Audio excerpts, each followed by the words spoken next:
We got some breaking news coming up on today's edition of Vikings Now by Chat Sports. My name is Patrick Seatman, and today's show is presented by Prize Picks. But coming up on today's show, the breaking news. The Minnesota Vikings added to their 90-man roster. They also waived a player, so we get you guys info there. And with this preseason game coming up against the Baltimore Ravens, a lot of questions. How much should J.J. McCarthy play? I'll give you guys my thoughts on the tail half of today's show. But speaking about those dirty Ravens over there in Baltimore, we are taking them on in a sub-battle in August, and we are burying them here on the channel. So credit to all of the 853 people who have hit that subscribe button, but I am trying to double them up. If you guys are not subscribed yet, go down there, hit that subscribe button. I would love to look up, and we're at 1,000 on game day, and Ravens is still below 500. So if you guys haven't already, go down there, hit that subscribe button today. All right, so the moves that the Minnesota Vikings made is that they have officially signed offensive guard, Joshua Gray, and they did release defensive lineman Eric Johnson. Eric Johnson was one of those guys that was a depth piece for the Vikings. I kind of believed in him. Obviously didn't end up working out. Then ended up going with a veteran backup offensive lineman over him, but still, shout out to Eric Johnson. I did think he showed some flashes from Minnesota, but Joshua Gray, excited about him. Now, this is what Alec Lewis had to say about it.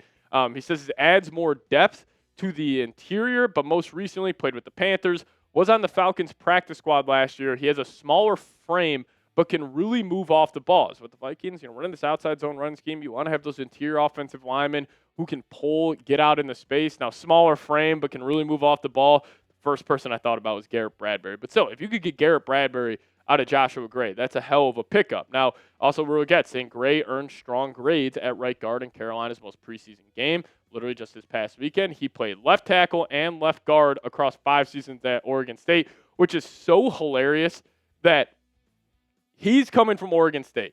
He played left tackle, left guard, and now the Vikings are bringing him to play center. I mean, this is the second Oregon State offensive tackle that the Vikings are trying to convert in the center. Like, that's got to be the first time that's ever happened. Brandel and now Gray here. But talking about his preseason game, looked up the PFF numbers. It was only in 24 snaps, so normally offensively, you're getting about 60 to 80 per game, so about a third of that or a fourth of it. But he performed pretty damn well at left guard. He had an overall grade of 77.8, run blocking grade of 75, pass blocking grade of 74.1, played left guard, 24 snaps, really solid production. Now, will Josh Gray end up making the roster? I really have my doubts on that. I think he's going to be battling it out with guys like Joe Huber, Michael Juergens, Gavin Gerhardt, to be that kind of third backup interior offensive line, because I don't think Henry Bird will make it. I don't know if Rashawn Lee will make it. Lemoy, I don't think he'll end up making the team. Huber could make the team, but that's going to be the battle. It's like Gerhardt, Juergens, Gray, and Huber trying to fight for probably 2 spots between those 4 guys to making this final 53-man team. But he also, in the preseason for the Atlanta Falcons, before he's on the practice squad, played at left guard. Wasn't obviously an all-pro guy. He was on the practice squad the entire season, but still put up some good numbers. I mean, 58.3, 65.9, pass blocking grade of 57.6, and he had 135 snaps, so a good sample size at left guard there. Now, probably you're asking, well, Patrick, why are you even slightly excited about this? Is because this signing, for me personally, just sounds like it's insurance for Blake Brandel. And if he continues struggling snapping the ball, and also Gavin Gerhardt, who the Vikings took in the 7th round this past draft, a center out of Cincinnati. If he's not caught up to speed, Gray could end up making this team, and he could end up getting some legit run for the Minnesota Vikings. But this just can't be a thing. Once week 1 rolls around against the Green Bay Packers, you can't continue to have these missed snaps, because the Vikings, they are going to try to switch up their offense this year. A lot of it's going to be wide receiver screens. Get the ball out quick, kind of lean into Kyler Murray's strength, but if the difference is of a snap being right in the kind of shooter's pocket compared to it's off the shoulder, that just slows down the whole operation for the offense. So hopefully that's not an issue, but I'll ask you guys, are you concerned about Blake Brandel and his bad snaps at training camp so far? Be honest for me. Give me a Y for yes, give me an N for no. You guys chime in. Let me know your thoughts in the comment section.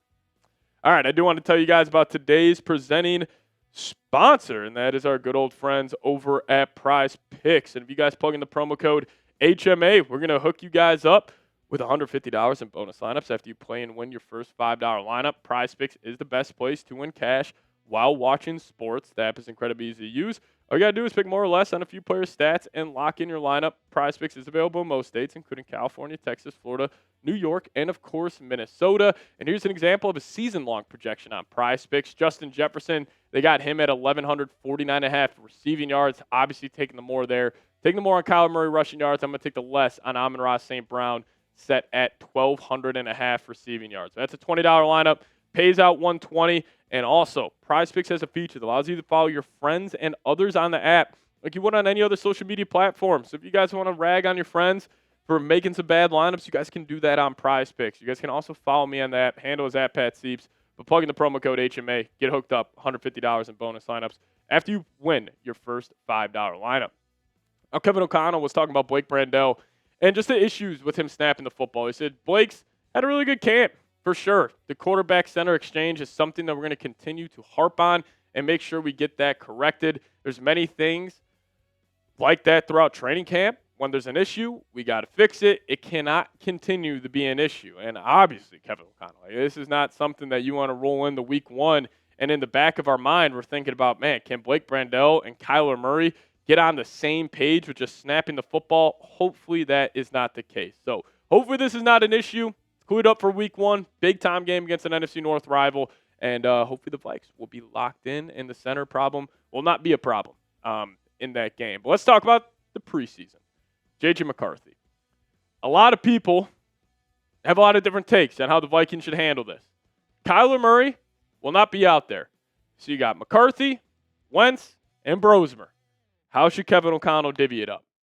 I don't think there should be any divvying up. I think J.J. McCarthy should and needs to play all 4 quarters against the Ravens this weekend. There is no reason to put out Wentz, to put out Brosmer. J.J. McCarthy needs development.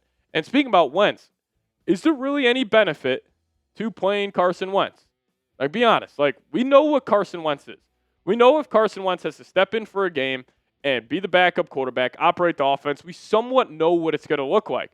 But with J.J. McCarthy, we have no idea. And that's why he's not ready to be a backup quarterback in the National Football League. I think coaches, what they want out of their backup QB is a guy who's just going to be solid. Like, hey, we'll play a little ball control. We'll rely on the defense. We'll get the run game going. And funny enough, that is very similarly to how J.J. McCarthy played in college, and he was a very, very successful college quarterback. But in terms of the NFL, seen the operation be sloppy. We've seen turnovers. We also hasn't been able to see him stay healthy, but I don't think he's ready to be QB2. And, like, it's not like McCarthy is going to get a whole lot of opportunities this week against the Ravens. He'll be mixed in there here and there when it's 2 versus 2, but you're not going against the ones. And I'm not saying you're going to go against the ones this weekend against the Baltimore Ravens, but he just needs those chances. He just needs those opportunities because he is still a kid. There's still something there. Like, if you think J.J. McCarthy is just completely done, like, I would have to disagree with you. Is he done in Minnesota? Potentially, but he's still got a live arm, still makes a lot of big-time throws. It's just consistency. And this past weekend against the Giants, like, it's a crime that Carson Wentz doubled up J.J. McCarthy in pass attempts this weekend. Now, is that also on McCarthy? Like, hey, McCarthy got 3 drives. 2 of them were 3 and outs. If he's able to sustain those drives, probably ends up attempting more passes, but still, 4-7, 34 yards, 1 sack, not the performance you would like to see out of McCarthy. And Wentz, just operation looks smoother. Had that touchdown pass to Miles Price, only touchdown in the game for the Minnesota Vikings, but still, McCarthy needs to outsnap and at least just have more dropbacks for Wentz because I don't think Wentz, same with Kyler, I don't think he needs to play anymore during the preseason. Like, just frankly, I just don't see there's any benefit to playing Wentz. Now, if it's like we don't think McCarthy can play a serviceable level of quarterback play where we can evaluate the whole other offense, like, then maybe there's some reason to play Wentz. But also, if that's the case, then, like, J.J. McCarthy should be on the practice squad. Like, I think he should play all 4 quarters. I think it would be exciting for the fans. I think it would be exciting for J.J. Even if he goes out there and it's horrible, like, he just still needs to go through that. And who knows? What if he goes out there and lights it up and we're all getting excited about him? Like, there is some benefit there. So you guys chime in. How much should J.J. McCarthy play versus the Ravens this weekend? You guys tell me. Let me know your thoughts down below. But appreciate all of you guys for tuning in. Catch you guys next time. Let's go Vikes.